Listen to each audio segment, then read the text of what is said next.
নমস্কার। যুক্তি তর্ক সঙ্গে অর্কই আপনাদের স্বাগত। আপনাদের সঙ্গে আমি অর্কপ্রভ সরকার। সবার আগে সবাইকে গণপতি বাপ্পা মৌরিয়া। দেখুন, জবে থেকে এসআইআর লাগু করার সিদ্ধান্ত নির্বাচন কমিশন নিয়েছে বিহারের ক্ষেত্রে, সেদিন থেকেই গেল রব উঠেছে আইএনডিআইএ জোটের শরিক দলগুলোর এবং অনেক এনজিও রাস্তায় নেমে পড়েছে, আদালতের দ্বারস্থ হয়েছে, মানুষের ভোটাধিকার কেড়ে নেওয়া হচ্ছে। রাহুল গান্ধী তো আর এক কাঠি সরেস, নিজের অপদার্থতা, কংগ্রেসের যে গ্রহণযোগ্যতা নেই সেটা মানতে তিনি রাজি নন, তাই নিজেদের পরাজয়ের দায় চাপাচ্ছেন নির্বাচন কমিশনের ভোট চুরির উপর। কিন্তু এই কংগ্রেসই তেলেঙ্গানায় বিধানসভায় যেতে, অন্ধ্রপ্রদেশে এই কর্ণাটকে যেতে, মহারাষ্ট্রে মহাবিকাশ আঘাড়ি জোট লোকসভায় ভালো ফল করে, তৃণমূল পশ্চিমবঙ্গে 29টা আসন যেতে, তামিলনাড়ুতে ডিএমকে যেতে লোকসভায়, তখন সেখানে ভোট চুরি হয় না।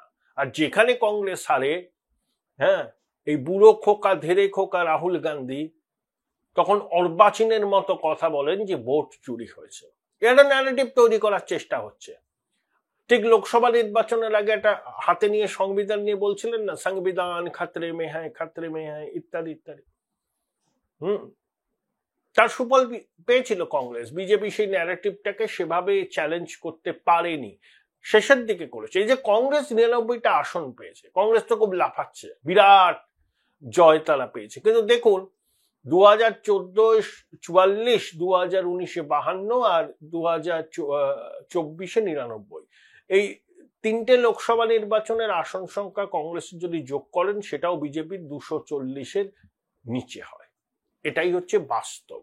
আর যে 99টা আসন কংগ্রেস পেয়েছে না, তার মধ্যে দেখুন তামিলনাড়ুতে ডিএমকের সঙ্গে জোট করে পেয়েছে, ওদিকে উত্তরপ্রদেশে অখিলেশের সঙ্গে জোট করে অনেক আসন পেয়েছে, মহারাষ্ট্রে মহাবিকাশ আঘাড়ি, ওখানে শিবসেনা, উদ্ধব, এনসিপি, শরদ পাওয়ার এবং কংগ্রেসের জোট ছিল, তার সুফল পেয়েছে। শুধুমাত্র রাজস্থান এবং হরিয়ানায় কংগ্রেস বিজেপির সঙ্গে সমান তালে লড়াই করেছে, কিন্তু গুজরাট, মধ্যপ্রদেশ, ছত্তিশগড়, ওইসব জায়গায়, উড়িষ্যায় কংগ্রেস ধুয়ে মুছে সাফ হয়ে গেছে বিজেপির সঙ্গে সম্মুখ সমরে। তাই কংগ্রেস 99টা আসন পেয়ে মনে করছে যে তারা ক্ষমতায় এসে গেছে। তার অনেকটার কৃতিত্ব হচ্ছে কংগ্রেসের শরিক দলগুলোর উপর। শরিকদের ঘাড়ে ভর করে কংগ্রেসের 99টা আসন পেয়ে এখন শ্লাঘা বোধ করছেন। যাই হোক, কিন্তু নির্বাচন কমিশনকে মমতা বন্দ্যোপাধ্যায় বলছেন যে অমিত শাহ দালাল, ললিপপ নিয়ে থাকবেন না। রাহুল গান্ধী হুমকি দিচ্ছেন তারা ক্ষমতা আসলে নির্বাচন কমিশনারদের আইনের আওতায় আনা হবে।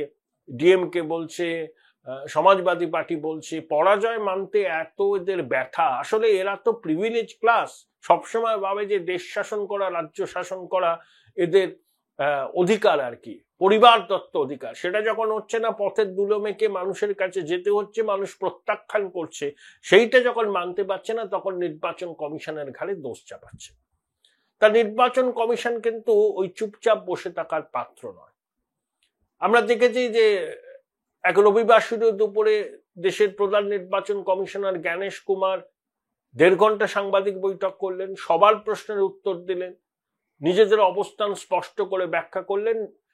যারা বলছিলেন যে কর্ণাটকের একটা কেন্দ্রের মহাবালিপুরমের বিধানসভার ভোটে ব্যাপক কারচুপি হয়েছে, কমিশন বলেছিল যে এফআইআর, এই হলফনামা দিন, যদি হলফনামা না দেন তাহলে ক্ষমা চান, বিভ্রান্তি ছড়াবার জন্য। রাহুল গান্ধী হলফনামা দেবার মুরদ নেই। এদিকে সিএসডিএস এর যিনি কর্ণধার ছিলেন, তিনি এক্স স্যান্ডেল একটা পোস্ট করেছিলেন মহারাষ্ট্রের নির্বাচন নিয়ে। পরে তিনিই বলেছিলেন যে ডেটা কালেকশন যেটা হয়েছিল সেটা সঠিক হয়নি এবং তার যে পোস্ট সেটা ভুল, তো তার এগেনস্টে মামলা মকদ্দমা, just a different thing. CSDS Lokniti, তারপরে রাহুলের যে নিজস্ব নেটওয়ার্ক, তা নিয়ে যেসব দাবি উনি করছেন, এই দাবির প্রতি নিজে যদি একেবারে নিশ্চিত হতেন তাহলে হলফনামা দাখিল করতেন। কিন্তু হলফনামা দিতে রাহুল ভয় পাচ্ছেন, কারণ তিনি জানেন যে সত্যিটা সামনে চলে আসবে, কংগ্রেসের দুর্বলতা জনসমক্ষে প্রকাশ হয়ে যাবে, তখন হারের দায়ভার আর এরোর ঘাড়ে চাপিয়ে দিতে পারবে না। এই প্রেক্ষিতে নির্বাচন কমিশনও অনেকগুলো পদক্ষেপ নিতে চলেছে। এক, তারা কিন্তু দেশের মানুষকে, ভোটারদের কাছে জানতে চাইবে যে মৃত ভোটারদের নাম ভোটার তালিকা থেকে বাদ দেওয়ার যে উদ্যোগ কমিশন নিচ্ছে সেটাকে কি আপনারা সমর্থন করেন? 2, ভোটার তালিকায় বিদেশি নাগরিকের নাম থাকা কি আপনারা সমর্থন করেন? 3, স্পেশাল ইন্টেনসিভ রিভিশন কমিশনের সাংবিধানিক অধিকার, সেই অধিকার প্রয়োগ করে কমিশন বিহারের নির্বাচনের আগে ভোটার তালিকাকে সংশোধন করতে চাইছে, এই উদ্যোগকে মানুষ সমর্থন করেন? 4, মৃত ভোটার, একাধিক জায়গায় নাম আছে এমন ভোটার, একজন মানুষ একটি জায়গায় ছিলেন, 20 বছর আগে সেই জায়গা ছেড়ে চলে গিয়ে অন্য জায়গাতে থাকছেন, সেখানে নাম তুলেছেন, তার নামটাও আবার নেটিভ প্লেসে আছে, দুটো জায়গাতে একজন ভোটারের নাম থাকা আপনারা কি সমর্থন করেন? জনগণের কাছে এরকম অনেকগুলো প্রশ্ন নিয়ে নির্বাচন কমিশন যাবে। হয় তারা সমাজ মাধ্যমে মানুষের মতামত জানবে, অনলাইন পোল হতে পারে, সংবাদপত্রে নির্বাচন কমিশন তাদের মতামত জানিয়ে মানুষের মত জানতে পারে। কারণ একটা সাংবিধানিক প্রতিষ্ঠানকে কালিমালিপ্ত করার জন্য সচেষ্ট হয়েছেন ধেরে খোকা রাহুল, পশুখাদ্য চোর লালুর ছেলে তেজস্বী, INDIA জোটের অন্যরা। তাহলে কমিশনকে এরা কালিমালিপ্ত করছে, কমিশনকে হাত পা গুটিয়ে বসে থাকবে, ইগনোর করবে না, এটা ইগনোর করার বিষয় নয়। এই প্রচার যদি লাগাতার চলতে থাকে দেশের মানুষের একটা অংশও কিন্তু বিশ্বাস করতে শুরু করবে। বিজেপি তো পাল্টা রাজনৈতিকভাবে প্রতিবাদ করছে, তাদের অবস্থান ব্যাখ্যা করছে। কমিশন একটা সাংবিধানিক প্রতিষ্ঠান, সেই সাংবিধানিক প্রতিষ্ঠানের দায়িত্ব হচ্ছে সিজারের পত্নীর মতো তাদের সব সন্দেহের ঊর্ধ্বে থাকা।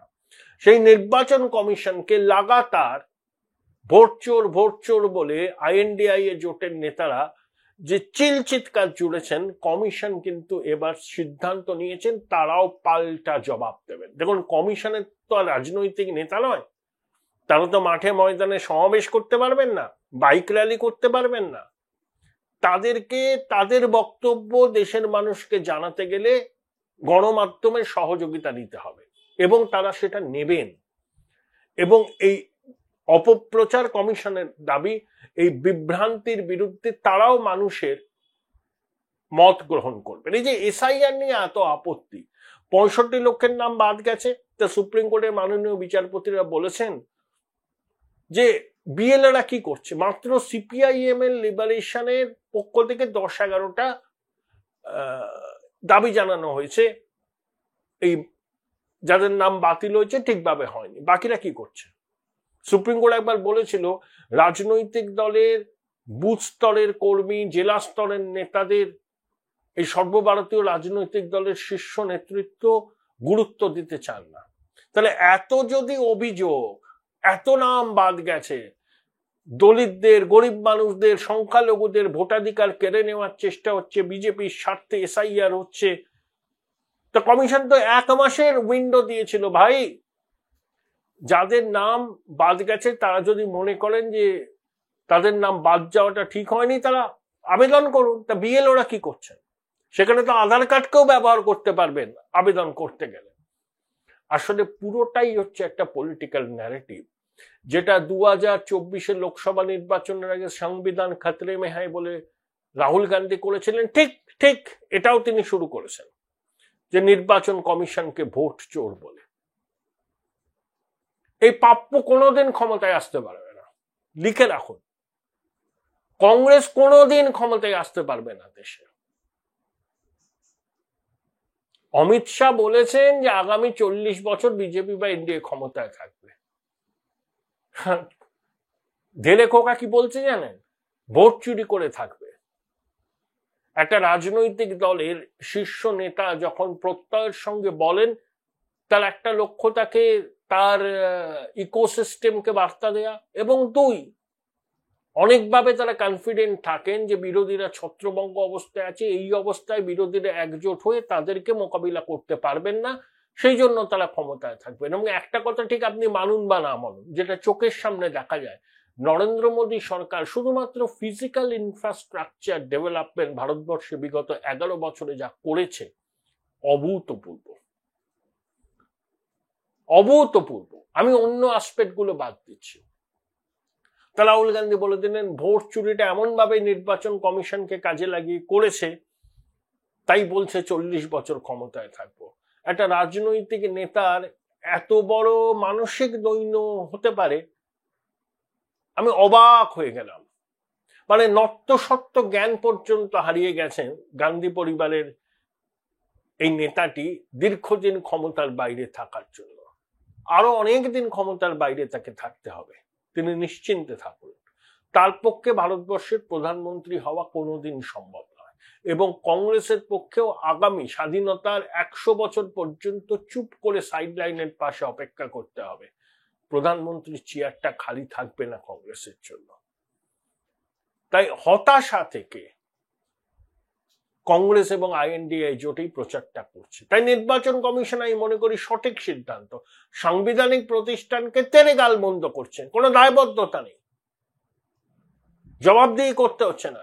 তা নির্বাচন কমিশনকে মুখ বুজে সহ্য করবে এই লাগাতার কুৎসা, লাগাতার আক্রমণ? তারাও পাল্টা তাদের মতো করে মানুষের মতামত জানতে চাইবে যে আইএনডিএ জোটের নেতাদের তলে অভিযোগগুলো ঠিক নাকি নির্বাচন কমিশন যে পদক্ষেপগুলো নিচ্ছে সেটা ঠিক। জনতা জনার্দনে কিন্তু চূড়ান্ত রায়টা দেবেন। Join Indian Institute of Hotel Management now. Right choice, right decision.